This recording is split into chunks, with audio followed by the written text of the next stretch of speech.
নমস্কার বন্ধুরা, সোমা কিচেন বাংলায় আপনাদের সবাইকে স্বাগত। আশা করছি আপনারা সবাই খুব ভালো আছেন। অন্য দিনের মতো আজও একটি দারুণ রেসিপি নিয়ে চলে এসেছি। কুমড়ো পাতায় চিংড়ি পাতুরি। ইলিশ পাতুরি, ভেটকি পাতুরি আমরা সাধারণত খেয়ে থাকি, কিন্তু কুমড়ো পাতায় চিংড়ি পাতুরি একবার বানিয়ে ভাতের পাতে খেলে মন ভরে যায়।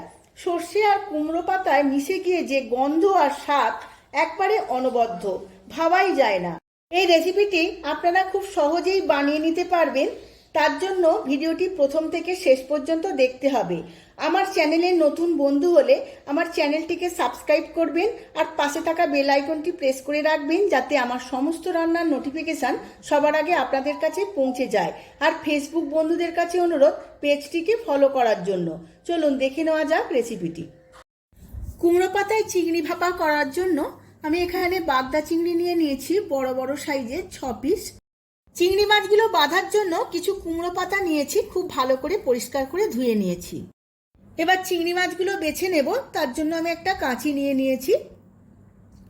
এইভাবে কাঁচির সাহায্যে পাগুলো কেটে নেব আর মুখের অংশটা এইভাবে বাদ দিয়ে দেব।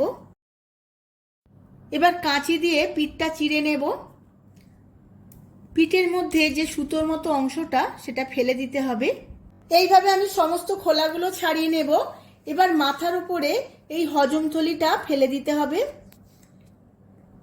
ব্যাস, আমার ছাড়ানো হয়ে গেছে। এইভাবে আমি সমস্ত চিংড়ি মাছগুলো পরিষ্কার করে ধুয়ে বেছে নেব। এবার একটা পাত্রের মধ্যে নিয়ে নেব 1 চামচ কালো সর্ষে, 1 চামচ জিরে আর দেব 1 চামচ পোস্ত। অল্প একটু কুসুম গরম জল দিয়ে 10 মিনিট ভিজিয়ে রাখবো। আর এর মধ্যে দিয়ে দেব 2টো শুকনো লঙ্কা। এখন একটা মিক্সিং বোল নিয়ে নিয়েছি। এই বোলের মধ্যে দিয়ে দেব কিছু ছাড়ানো নারকেল, আর দেব 6-7টা কাঁচা লঙ্কা, 1.5 থেকে 2 ইঞ্চি আদা, আর দেব 10 মিনিট আগে যে মশলাটা ভিজিয়ে নিয়েছিলাম সেই মশলাটা, আর দিয়ে দেব অল্প একটু নুন। এই সমস্ত কিছু একটা মিহি পেস্ট বানিয়ে নেব। মশলাটা আমার পেস্ট করা হয়ে গেছে। এবার একটা পাত্রে সমস্ত মশলাটা নিয়ে নেব। আর এর মধ্যে দেব 2 চামচ টক দই। এবার সমস্ত উপকরণগুলো খুব ভালোভাবে মিশিয়ে নেব। আর দিয়ে দেব এর মধ্যে কয়েকটা গোটা কাঁচা লঙ্কা, আর দেব স্বাদ মতো নুন। স্বাদের ব্যালেন্সের জন্য দেব অল্প একটু চিনি, আর দিয়ে দেব বেশ কিছুটা সর্ষের তেল।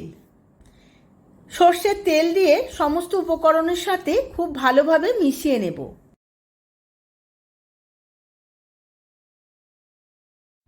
পাতুরির মশলাটা আমার একদম রেডি হয়ে গেছে। এবার সমস্ত চিংড়ি মাছগুলো এই মশলার মধ্যে দিয়ে দেব। সমস্ত চিংড়ি মাছগুলো দিয়ে আবারও মশলার সাথে খুব ভালোভাবে মিশিয়ে নেব।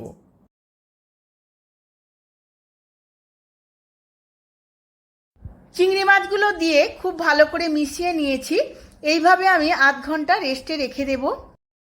কুমড়ো পাতাগুলো আমি 10 মিনিট নুন জলে ভিজিয়ে নিয়েছিলাম, যাতে কুমড়ো পাতার মধ্যে নুনটা ঢুকে যায়।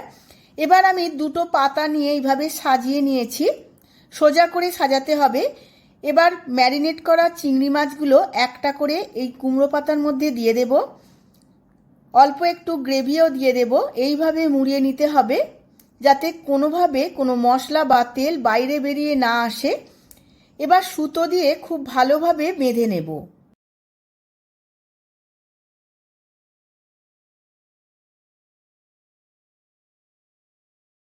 এইভাবে বেঁধে নিয়েছি। একটা আমার রেডি হয়ে গেছে। এবার আরও একটা দেখিয়ে দেব। আবারও আমি 2টো কুমড়ো পাতা নিয়ে নিয়েছি। এর ওপরে একটা ম্যারিনেট করা চিংড়ি মাছ, একটা কাঁচা লঙ্কা দিয়ে খুব ভালোভাবে মুড়িয়ে নিয়েছি। এইভাবে মুড়িয়ে নিয়ে সুতো দিয়ে খুব ভালোভাবে বেঁধে নিতে হবে, যাতে কোনোভাবে তেল আর গ্রেভি বাইরে বেরিয়ে না আসে। দেখুন বন্ধুরা, এটাও বাঁধা হয়ে গেছে। এইভাবেই আমি বাকি পাতুরিগুলো বেঁধে নেব। সমস্ত পাতুরিগুলো আমার বাঁধা হয়ে গেছে। এবার শ্যালো ফ্রাই করে নেব। এখন একটা ফ্রাইং প্যান বসিয়ে নিয়েছি। এবার আমি অল্প তেল দিয়ে খুব ভালোভাবে স্প্রেড করে নেব তেলটা। এই কড়ার মধ্যে। এবার তেলটা গরম হয়ে গেছে, এবার সমস্ত পাতুরিগুলো এই তেলের ওপরে খুব ভালোভাবে সাজিয়ে নেব।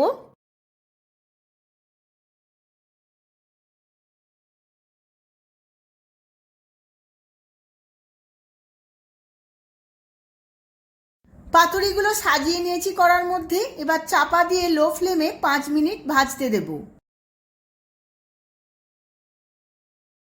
5-6 মিনিট আমি চাপা দিয়ে ভাজতে দিয়েছিলাম।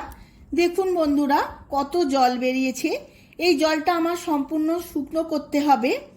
এবার সমস্ত পাতুরিগুলো খুব সাবধানে উল্টে নেব, কারণ কুমড়ো পাতা খুব নরম পাতা, খুব সহজেই ছিঁড়ে যায় বা ভেঙে যায়।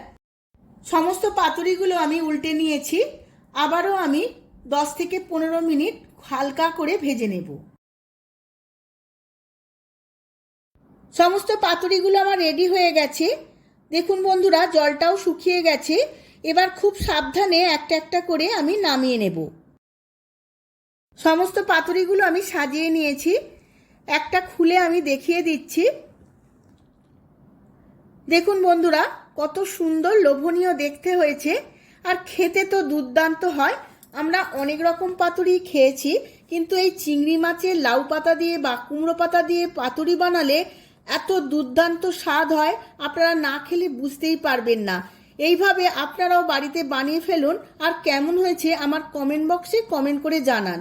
ভিডিওটা যদি ভালো লেগে থাকে আমাকে প্রচুর প্রচুর লাইক শেয়ার কমেন্ট করবেন। আজ তাহলে আসি, আবার দেখা হবে পরবর্তী ভিডিওতে।